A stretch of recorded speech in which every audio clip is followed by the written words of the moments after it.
Well, Owens Valley Agriculture got its second reprieve last Thursday. Irrigation water will continue to flow through July when the Los Angeles-Inyo County Standing Committee will reconvene July 24th to evaluate how much more water can be allocated to farmers and ranchers. Now, the next goal is to extend irrigation through August by achieving significant water savings on the Owens Lake Dust Mitigation Project. But those savings depend on a variance hearing.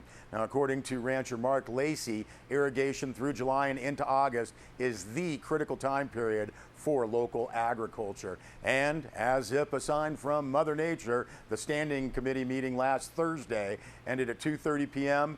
in the middle of a light rainfall. Now, starting at 16,500 acre feet available this irrigation season, that number has risen steadily. Like a manna from heaven, May storms delivered an additional 3,000 acre feet in Crowley Lake. This according to Los Angeles Department of Water and Power Aqueduct Manager Jim Yanata. That's the number Yanata said could be added to irrigation water totals. Now, as of last Thursday, Crowley stands at 103,189 acre feet, 2,000 more than the reservoir held in early May, when the Los Angeles representatives were reluctant to commit drawdowns for irrigation for fear of falling below the 80,000 acre foot mark held for emergencies. Now, once the memorandum of understanding parties sign off on the stipulation and order, an additional 4,000 acre feet will be freed up. Now, according to Inyo County Water Department Director Bob Harrington, he said we're 85% there. There are still discussions over wording and monitoring requirements. Now, once all the parties sign off, the reductions in flows in the Lower Owens River project and to the river delta will go into effect. However, LADWP's Yanata pointed out that the anticipated water savings dwindles by 400 acre feet each week. The stip and order is unsigned. Now, the committee voted to support LADWP's variance from the Great Basin Unified Air Pollution Control District for an additional 3,500 acre feet of water savings. Yanata said the department hopes to get an early July hearing date. He said, quote, "We'll realize the water savings from October through January." That was actually Marty Adams, LADWP's Senior Assistant Manager for Water Systems. Adams also said, but we can use that water for irrigation in July and August. Now, the California State Lands Commission and Department of Fish and Wildlife, quote, "still have to be heard from," said Adams, on the Great Basin variance.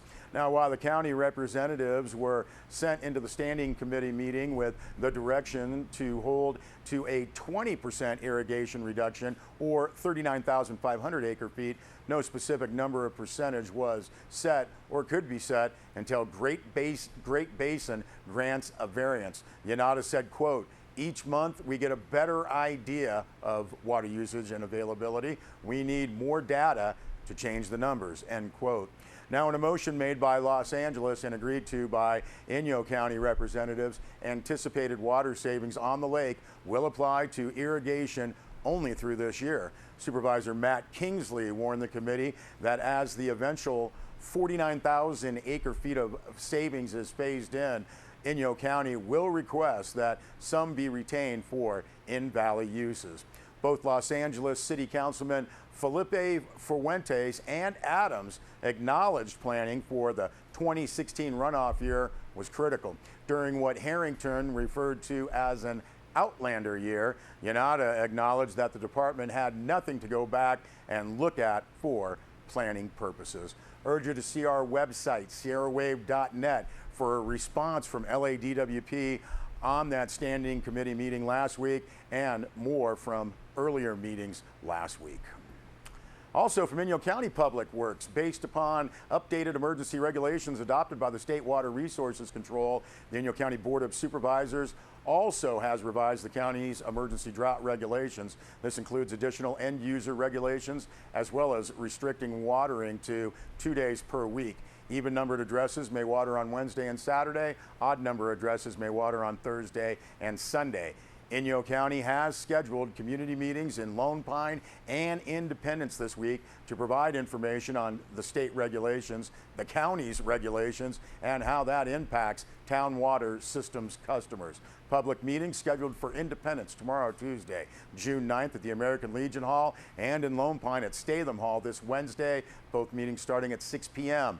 Inyo County urges all town water system customers in Lone Pine, Independence, and Laws to attend one of these meetings. You would like more information, you can contact Inyo County Public Works, 760-878-0201. And California Governor Jerry Brown and Austin Butner, he's the publisher and CEO of the Los Angeles Times and the San Diego Union Tribune, will have a conversation on water in the West tomorrow, Tuesday. Now, the LA Times will live stream the event at latimes.com/The California Conversation. KCET, the initiative's broadcast media partner, will live stream at kcet.org/water. And Deb Murphy filed this report for Sierra Wave.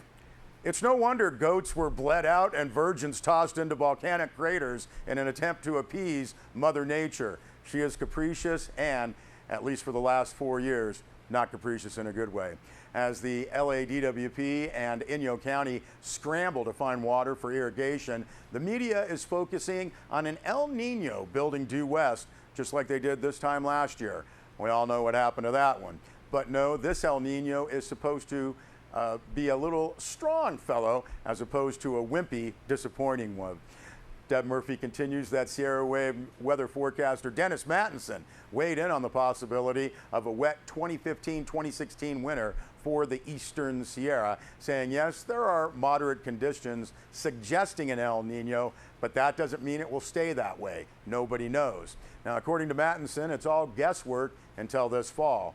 Conditions are currently favorable for a moderate El Nino, Mattinson says, but until this fall, it's all guesswork. Now, continuing in this non-optimistic vein, Mattinson said that even if the current El Nino stayed at moderate levels until January, in the past, only half of moderate El Ninos resulted in good snow years. What Mattinson does know with some certainty is that a series of hurricanes, Andres and Blanca, originating south of Baja, should impact the eastern Sierra. Andres was already evident with gusty winds and vague sprinkles Saturday afternoon. Blanca has been downgraded on its possible path towards four corners of the United States to a tropical storm, but should bring unstable weather, rain, or thunderstorms by midweek. Said Mattinson, quote, "It's an interesting, complex system. Weather is never just about one action," end quote. Now, Dennis Mattinson said the current conditions are the result of two storms on the same path of a low pressure hanging over the eastern Sierra. One good thing, the May and now early June mugginess will be followed by the area's real monsoon season with, hopefully, more rainstorms. And as Deb Murphy writes, we'll take anything Mother Nature is willing to give us as long as it's wet. We'll be back with more news.